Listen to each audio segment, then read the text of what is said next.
I'd like to tell you about the strangest secret in the world. Not long ago, Albert Schweitzer, the great doctor and Nobel Prize winner, was being interviewed in London, and a reporter asked him, "Doctor, what's wrong with men today?" The great doctor was silent a moment, and then he said, "Men simply don't think." And it's about this that I want to talk with you. We live today in a golden age. This is an era that man has looked forward, dreamed of, and worked toward for thousands of years. But since it's here, we pretty well take it for granted. We in America are particularly fortunate to live in the richest land that ever existed on the face of the earth, a land of abundant opportunity for everyone. But do you know what happens? Let's take 100 men who start even at the age of 25. Do you have any idea what will happen to those men by the time they're 65? These 100 men who all start even at the age of 25 believe they're going to be successful. If you asked any one of these men if he wanted to be a success, he'd tell you that he did. And you'd notice that he was eager toward life, that there was a certain sparkle to his eye, an erectness to his carriage, and life seemed like a pretty interesting adventure to him. But by the time they're 65, 1 will be rich, 4 will be financially independent, 5 will still be working, 54 will be broke. Now think a moment. Out of the 100, only 5 make the grade.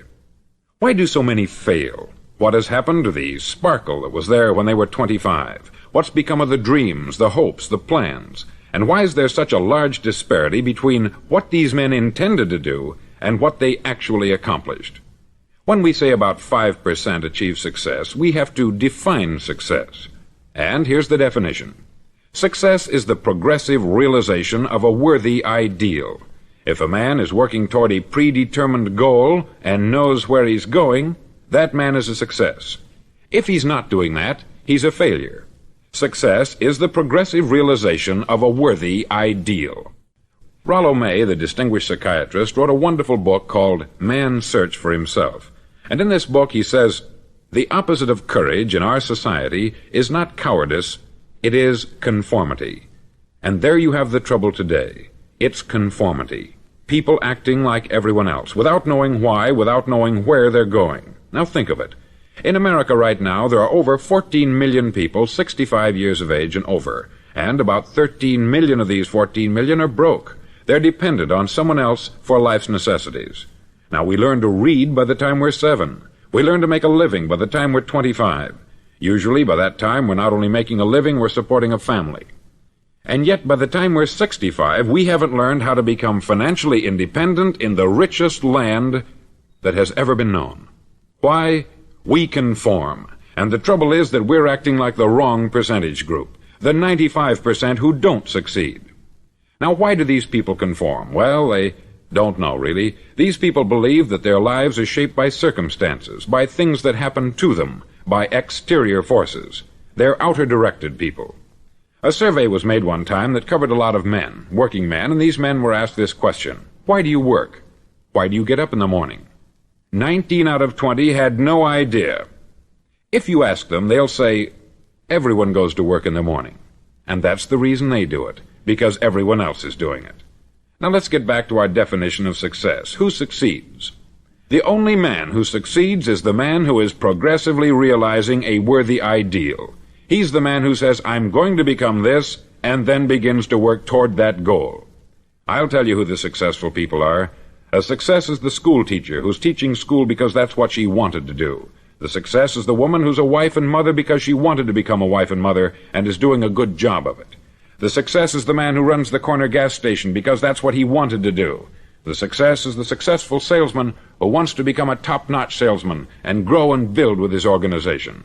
A success is anyone who is doing deliberately a predetermined job because that's what he decided to do deliberately. But only 1 out of 20 does that. That's why today there isn't really any competition, unless we make it for ourselves. Instead of competing, all we have to do is create. Now, for 20 years, I looked for the key which would determine what would happen to a human being. Was there a key, I wanted to know, which would make the future a promise that we could foretell to a large extent? Was there a key that would guarantee a person's becoming successful if he only knew about it and knew how to use it? Well, there is such a key, and I've found it.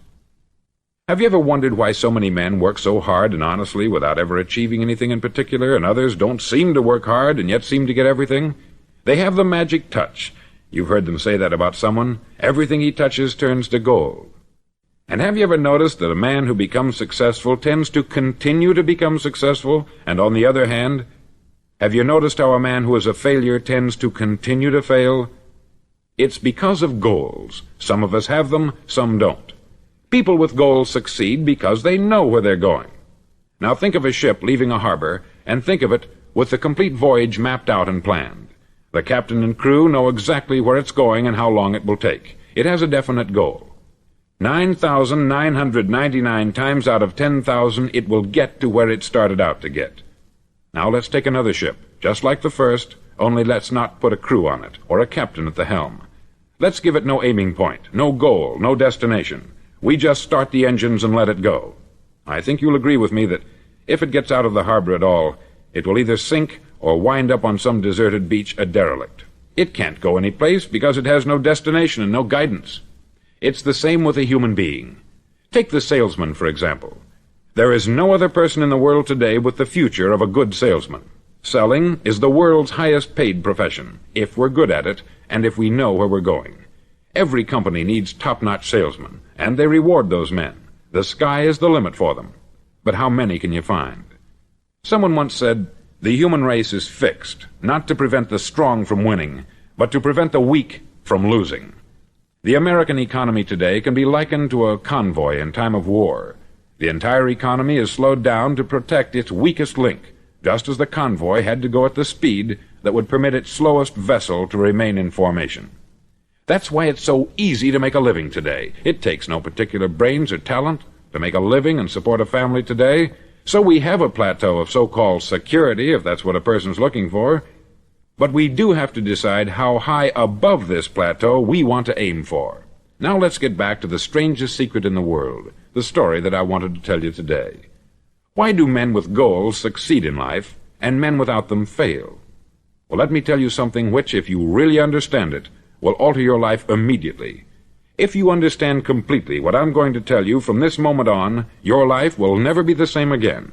You'll suddenly find that good luck just seems to be attracted to you. The things you want just seem to fall in line. And from now on, you won't have the problems, the worries, the gnawing lump of anxiety that perhaps you've experienced before. Doubt, fear, well, they'll be things of the past. Here's the key to success, and the key to failure. We become what we think about. Now let me say that again. We become what we think about. Throughout all history, the great wise men and teachers, philosophers and prophets have disagreed with one another on many different things. It is only on this one point that they are in complete and unanimous agreement.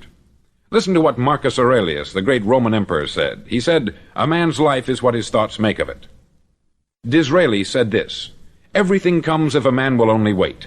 I have brought myself by long meditation to the conviction that a human being with a settled purpose must accomplish it, and that nothing can resist a will that will stake even existence for its fulfillment." Ralph Waldo Emerson said this, "A man is what he thinks about all day long." William James said, "The greatest discovery of my generation is that human beings can alter their lives by altering their attitudes of mind." And he also said, "We need only in cold blood act as if the thing in question were real, and it will become infallibly real by growing into such a connection with our life that it will become real. It will become so knit with habit and emotion that our interest in it will be those which characterize belief." He also said this, "If you only care enough for a result, you will almost certainly attain it. If you wish to be rich, you will be rich. If you wish to be learned, you will be learned. If you wish to be good, you will be good. Only you must then really wish these things, and wish them exclusively, and not wish at the same time 100 other incompatible things just as strongly." In the Bible you read, in Mark 9:23, "If thou canst believe, all things are possible to him that believeth." Dr. Norman Vincent Peale said this, "This is one of the greatest laws in the universe. Fervently do I wish I had discovered it as a very young man. It dawned upon me much later in life, and I've found it to be one of the greatest, if not my greatest discovery, outside of my relationship to God. And the great law, briefly and simply stated, is that if you think in negative terms, you'll get negative results. If you think in positive terms, you will achieve positive results. That is the simple fact which is at the basis of an astonishing law of prosperity and success. In 3 words, believe and succeed. William Shakespeare put it this way: "Our doubts are traitors, and make us lose the good we oft might win, by fearing to attempt." George Bernard Shaw said, "People are always blaming their circumstances for what they are. I don't believe in circumstances. The people who get on in this world are the people who get up and look for the circumstances they want, and if they can't find them, make them." Well, it's pretty apparent, isn't it? And every person who discovered this for a while believed that he was the first one to work it out. We become what we think about. Now, it stands to reason that a person who's thinking about a concrete and worthwhile goal is going to reach it, because that's what he's thinking about. And we become what we think about. Conversely, the man who has no goal, who doesn't know where he's going, and whose thoughts must therefore be thoughts of confusion and anxiety and fear and worry, becomes what he thinks about. His life becomes one of frustration, fear, anxiety, and worry. And if he thinks about nothing, he becomes nothing. Now, how does it work? Why do we become what we think about? Well, I'll tell you how it works as far as we know. Now, to do this, I want to tell you about a situation that parallels the human mind. Suppose a farmer has some land, and it's good, fertile land. Now, the land gives the farmer a choice. He may plant in that land whatever he chooses. The land doesn't care. It's up to the farmer to make the decision. Now, remember, we're comparing the human mind with the land, because the mind, like the land, doesn't care what you plant in it. It will return what you plant, but it doesn't care what you plant. Now, let's say that the farmer has 2 seeds in his hand. One is a seed of corn, the other is nightshade, a deadly poison. He digs 2 little holes in the earth, and he plants both seeds, one corn, the other nightshade. He covers up the holes, waters, and takes care of the land, and what will happen? Invariably, the land will return what is planted. As it's written in the Bible, "As ye sow, so shall ye reap." Remember, the land doesn't care. It will return poison in just as wonderful abundance as it will corn. So up come the 2 plants, one corn, one poison. Now, the human mind is far more fertile, far more incredible and mysterious than the land, but it works the same way. It doesn't care what we plant. Success, failure. A concrete, worthwhile goal, or confusion, misunderstanding, fear, anxiety, and so on. But what we plant, it will return to us. You see, the human mind is the last great unexplored continent on the earth. It contains riches beyond our wildest dreams. It will return anything we want to plant. Now, you might say, well, if that's true, why don't people use their minds more? Well, I think they've figured out an answer to that, too. Our mind comes as standard equipment at birth. It's free, and things that are given to us for nothing we place little value on. Things that we pay money for, we value. The paradox is that exactly the reverse is true. Everything that's really worthwhile in life came to us free. Our mind, our soul, our body, our hopes, our dreams, our ambitions, our intelligence, our love of family and children and friends. All these priceless possessions are free, but the things that cost us money are actually very cheap and can be replaced at any time. A good man can be completely wiped out and make another fortune. He can do that several times. Even if our home burns down, we can rebuild it, but the things we got for nothing, we can never replace. The human mind isn't used merely because we take it for granted. Familiarity breeds contempt. It can do any kind of job we assign to it, but generally speaking, we use it for little jobs instead of big important ones. Universities have proved that most of us are operating on about 10% of our abilities. Decide now, what is it you want? Plant your goal in your mind. It's the most important decision you'll ever make in your entire life. Do you want to be an outstanding salesman, a better worker at your particular job? Do you want to go places in your company, in your community? All you've got to do is plant that seed in your mind. Care for it. Work steadily toward your goal, and it will become a reality. It not only will, there's no way that it cannot. You see, that is a law, like the laws of Sir Isaac Newton, the laws of gravity. If you get on top of a building and jump off, you'll always go down. You'll never go up. And it's the same with all the other laws of nature. They always work, they're inflexible. Think about your goal in a relaxed, positive way. Picture yourself in your mind's eye as having already achieved this goal. See yourself doing the things you will be doing when you've reached your goal. Ours has been called the phenobarbital age, the age of ulcers and nervous breakdowns. At a time when medical research has raised us to a new plateau of good health and longevity, far too many of us worry ourselves into an early grave trying to cope with things in our own little personal ways, without learning a few great laws that will take care of everything for us. These things we bring on ourselves through our habitual way of thinking. Every one of us is the sum total of his own thoughts. He is where he is because that is exactly where he really wants to be, whether he'll admit that or not. Each of us must live off the fruit of his thoughts in the future, because what you think today and tomorrow, next month and next year, will mold your life and determine your future. You're guided by your mind. I remember one time I was driving through Arizona, and I saw one of those giant earth-moving machines roaring along the road at about 35 miles an hour with what looked like 20 tons of dirt in it, a tremendous, incredible machine, and there was a little man perched way up on top with the wheel in his hands guiding it. And as I drove along, I was struck by the similarity of that machine to the human mind. Just suppose you're sitting at the controls of such a vast source of energy. Are you going to sit back and fold your arms and let it run itself into a ditch? Or are you going to keep both hands firmly on the wheel and control and direct this power to a specific, worthwhile purpose? It's up to you. You're in the driver's seat. You see, the very law that gives us success is a two-edged sword. We must control our thinking. The same rule that can lead a man to a life of success, wealth, happiness, and all the things he's ever dreamed of for himself and his family, that very same law can lead him into the gutter. It's all in how he uses it, for good or for bad. This is the strangest secret in the world. Now, why do I say it's strange, and why do I call it a secret? Actually, it isn't a secret at all. It was first promulgated by some of the earliest wise men, and it appears again and again throughout the Bible. But very few people have learned it, understand it. That's why it's strange, and why, for some equally strange reason, it virtually remains a secret. I believe that you could go out and walk down the main street of your town and ask one man after another what the secret of success is, and you probably wouldn't run into one man in a month who could tell you. Now, this information is enormously valuable to us, if we really understand it and apply it. It's valuable to us not only for our own lives, but the lives of those around us, our family, employees, associates, and friends. Life should be an exciting adventure. It should never be a bore. A man should live fully, be alive. He should be glad to get out of bed in the morning. He should be doing a job he likes to do because he does it well.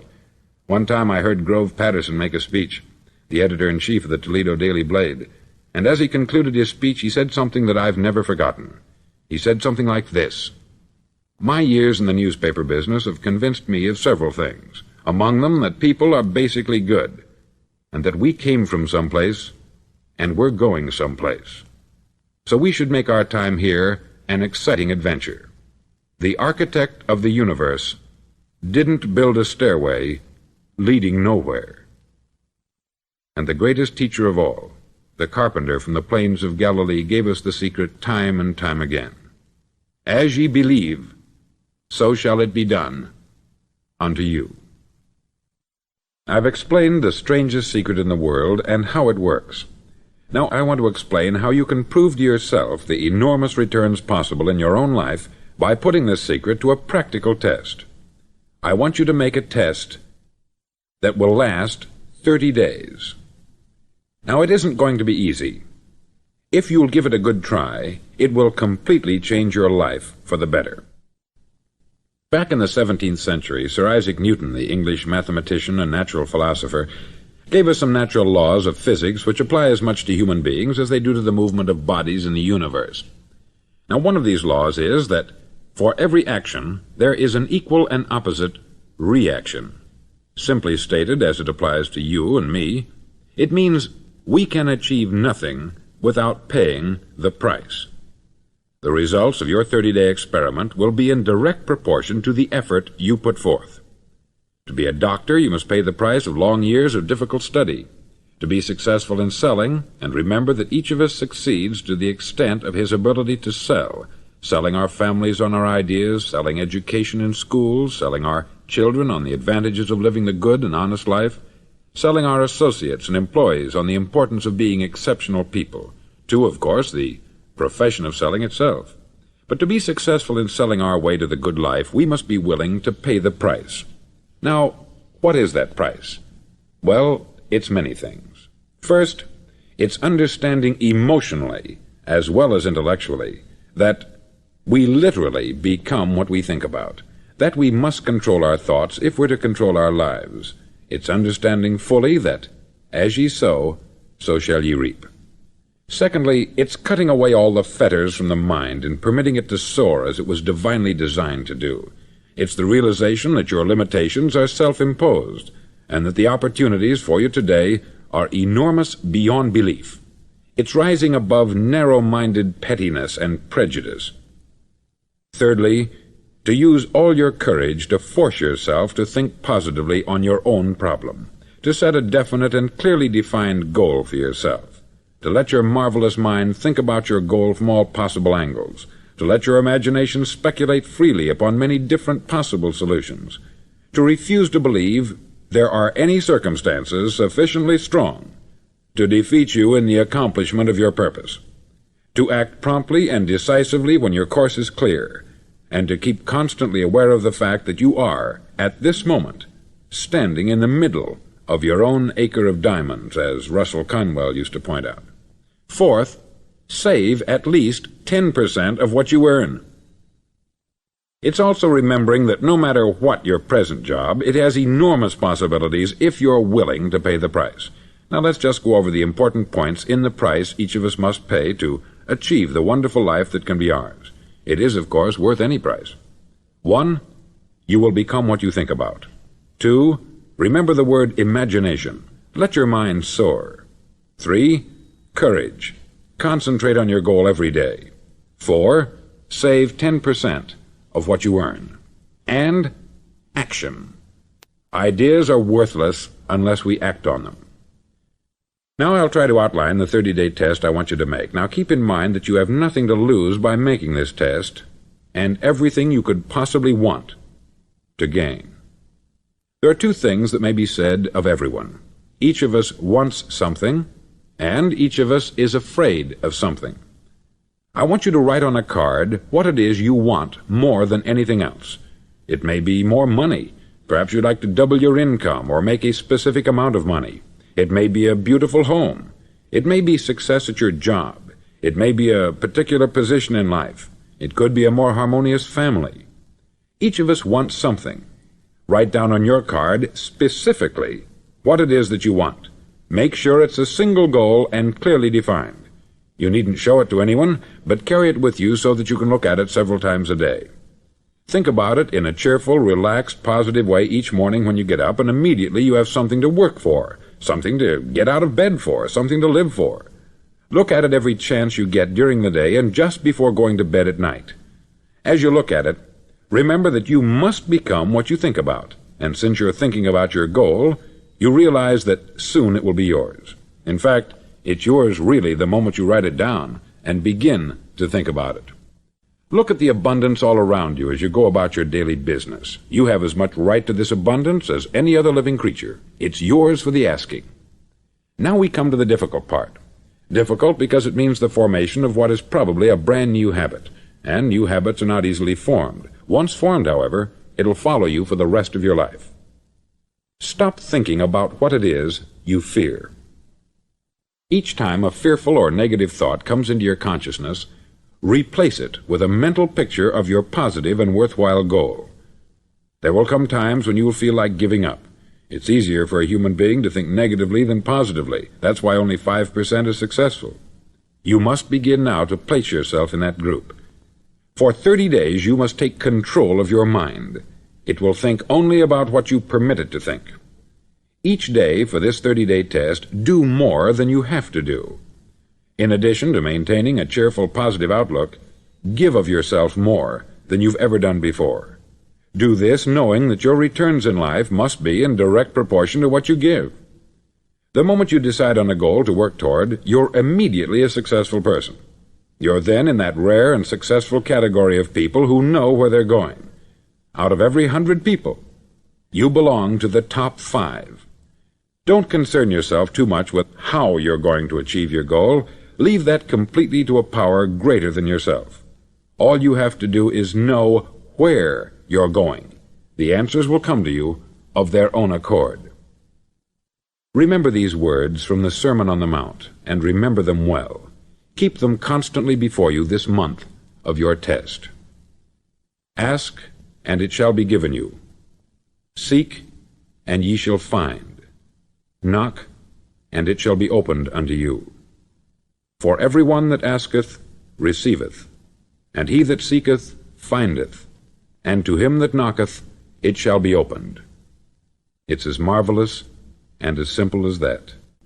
In fact, it's so simple that in our seemingly complicated world it's difficult for an adult to understand that all he needs is a purpose and faith. For 30 days, do your best. If you're a salesman, go at it as you've never done before, not in hectic fashion, but with the calm, cheerful assurance that time well spent will give you the abundance in return you deserve and want.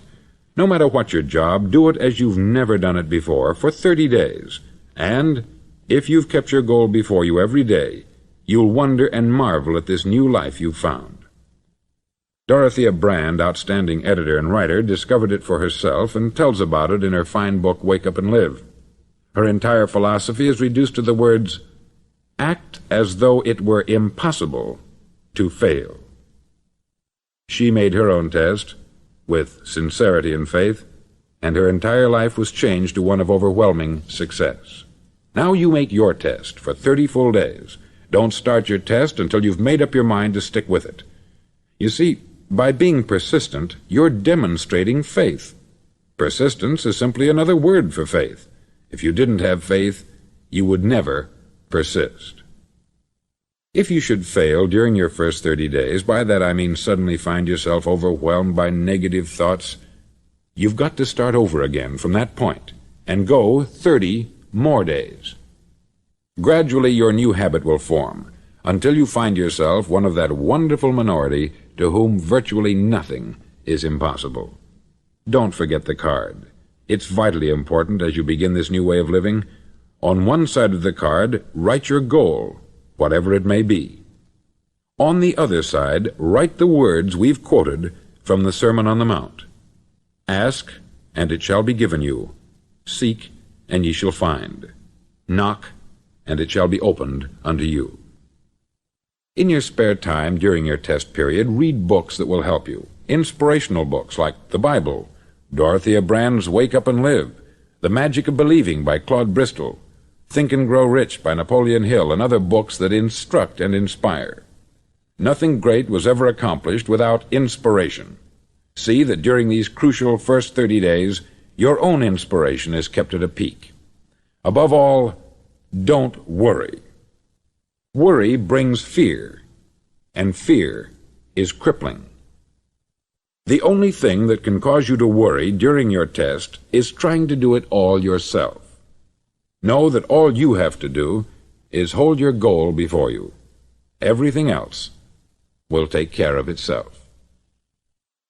Remember also to keep calm and cheerful. Don't let petty things annoy you and get you off course. Now, since making this test is difficult, some may say, well, why should I bother? Well, look at the alternative. No one wants to be a failure. No one really wants to be a mediocre individual. No one wants a life constantly filled with worry, fear, and frustration. Therefore, remember that you must reap that which you sow. If you sow negative thoughts, your life will be filled with negative things. If you sow positive thoughts, your life will be cheerful, successful, and positive. Now, gradually, you will have a tendency to forget what you've heard on this record. Play it often. Keep reminding yourself of what you must do to form this new habit. Gather your whole family about and listen to what's been said here at regular intervals. You know, most men will tell you that they want to make money without understanding the law. The only people who make money work in the mint. The rest of us must earn money. This is what causes those who keep looking for something for nothing or a free ride to fail in life. The only way to earn money is by providing people with services or products which are needed and useful. We exchange our product or service for the other man's money. Therefore, the law is that our financial return will be in direct proportion to our service. Success is not the result of making money. Making money is the result of success, and success is in direct proportion to our service. Most people have this law backwards. They believe that you're successful if you earn a lot of money. The truth is that you can only earn money after you're successful. It's like the story of the man who sat in front of the stove and said to it, "Give me heat, and then I'll add the wood." How many men and women do you know, or do you suppose there are today, who take the same attitude toward life? There are millions. We've got to put the fuel in before we can expect heat. Likewise, we've got to be of service first before we can expect money. Don't concern yourself with the money. Be of service.